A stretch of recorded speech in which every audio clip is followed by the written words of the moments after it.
Hi, I'm Pastor Greg Finke, and I've had the great privilege over the last several weeks to be at 3 of the 5 regional gatherings. And one of the things we're talking about is how simple it is for us to multiply the love of God, the good news of God, the experiencing of His love, joy, peace, patience, and multiplying that throughout our community. And here's what it boils down to.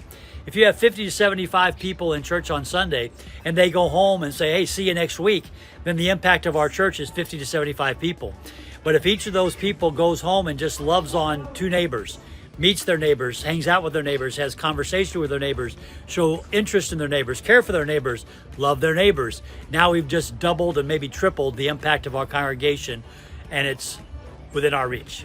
A simple example, I was talking with one of the pastors here this weekend, and he was talking about how his congregation has really embraced this simple invitation from Jesus to freely receive and then go out and multiply that love by freely giving.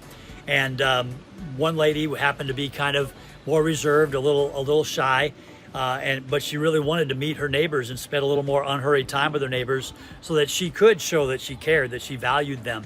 And so she started saying this simple prayer: Lord, give me a heart for people. And the other day she came up and told her pastor that she was praying that prayer, and she said, and he did. And so now she's really enjoying taking that step with that new heart for people to go out, not as an extrovert, not as a chatty person, but as someone that is getting to know their neighbors and loving their neighbors. Let's go do that. Love our neighbors out of the abundance of the love you have received from the Father in His Son Jesus. Amen? Amen.